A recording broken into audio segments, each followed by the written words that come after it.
Bismillahirrahmanirrahim. Assalamualaikum warahmatullahi wabarakatuh. Alhamdulillahirabbil alamin wassalatu wassalamu ala asrofil anbiya'i wal mursalin wa ala alihi washabbihi ajmain. Amma ba'du. Pertama-tama, marilah kita ucapkan puji dan syukur kita pada Allah Subhanahu wa taala karena atas rahmat dan karunia-Nya kita masih diberikan kesehatan lahir dan batin. Salawat serta salam kita lanturkan pada Nabi Muhammad SAW yang telah membawa ajaran Islam pada kita hingga akhir zaman.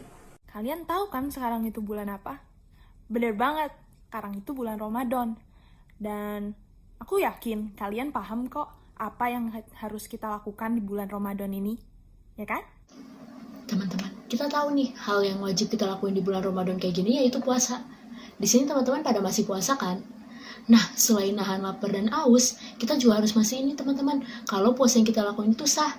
Hayo, siapa di sini yang masih marah-marah di bulan puasa kayak gini? Duh, enggak banget deh. Puasa kayak gini, emosi berlebihan atau marah-marah berlebihan. Bikin makruh, tahu nggak? Sayang kan, kayak kita udah nahan haus, nahan minum. Itu menggoda banget. Tapi malah nggak diterima puasanya, bahkan berkurang pahalanya. Sayang banget kan? Ya kita tahu sih di kondisi seperti ini, apalagi para WFH udah jenuh, udah lama banget liburnya. Pasti kalau nggak suntuk, kesel, marah. Iya tuh bener banget, pasti kalau di PJJ tuh kerjanya marah-marah terus deh. Entah karena tugasnya numpuk, ulangan tidak sesuai jadwal, koneksi terputus, dan masih banyak lagi. Nah, tapi ayo dong emosinya ditahan, kan lagi bulan puasa. Ayo kita sama-sama belajar bagaimana cara menahan amarah.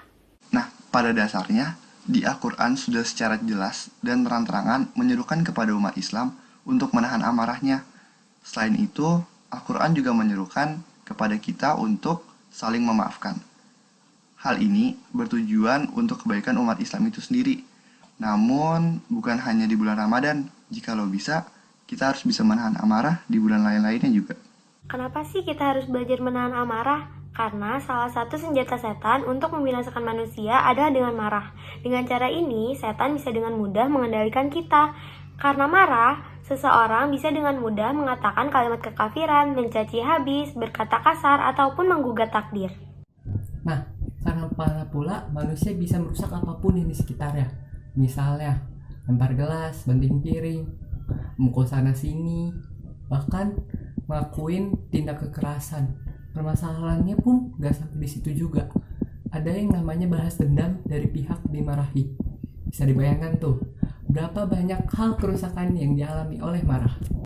Dan bersepiralah kamu kepada ampunan dari Tuhanmu dan kepada surga yang luasnya seluas langit dan bumi, yang disediakan untuk orang-orang bertakwa, yaitu orang-orang yang menafkahkan hartanya di waktu luang maupun sempit, dan orang-orang yang menahan amarahnya, serta memaafkan kesalahan orang lain. Allah menyukai orang-orang yang berbuat kebajikan. Quran Surah Ali Imran ayat 133 sampai 134. Memang kadang sulit untuk menahan kemarahan yang sudah begitu memuncak.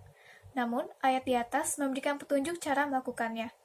Surat Al-Imran ayat 133 dan 134 menjelaskan bahwa menahan amarah hanya dapat dilakukan apabila ada kesiapan hati untuk memaafkan.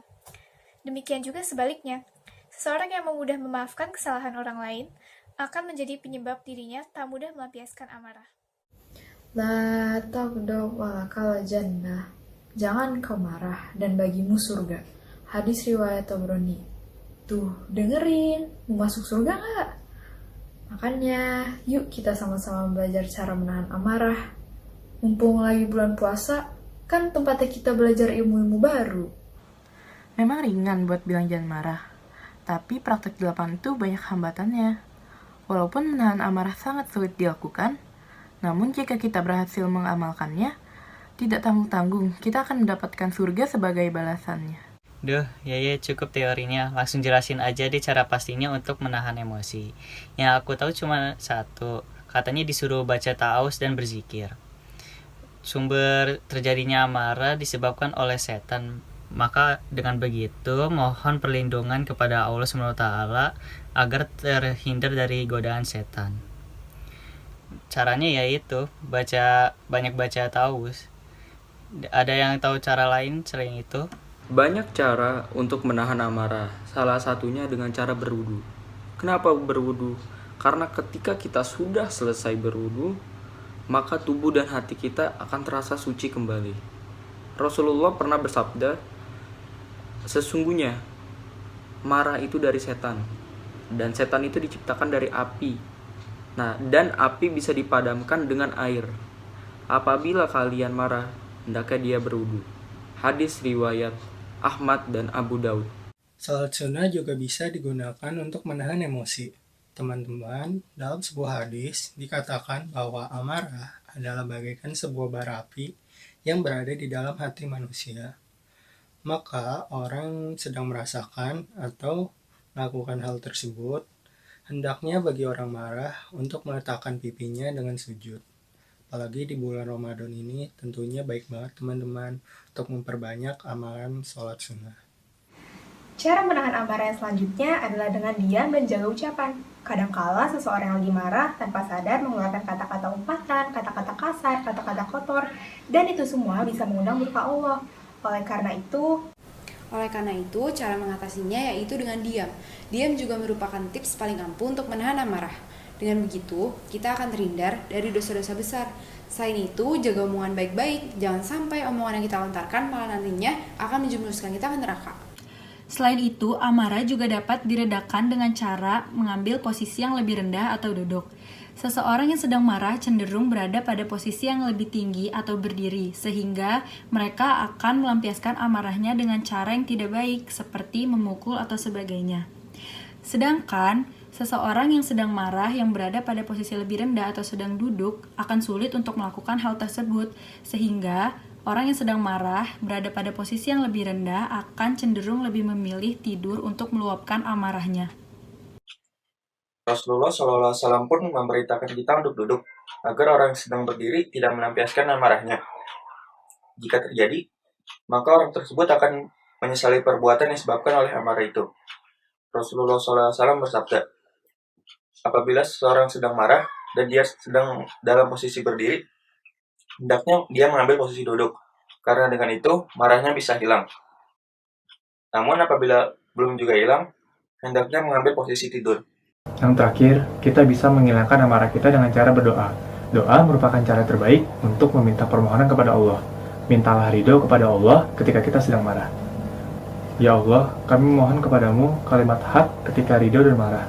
Dengan berdoa, hati kita akan menjadi lebih tenang. Tuh gimana, kita kan udah belajar bareng-bareng nih gimana caranya menahan amarah kita. Lantas sudah tidak ada alasan lagi kita tidak bisa menahan emosi kita. Ilmu sudah punya, teori sudah kita pahami, tinggal niat aja nih yang harus dimatangkan dan diluruskan. Bener tuh, yang susah emang niatnya.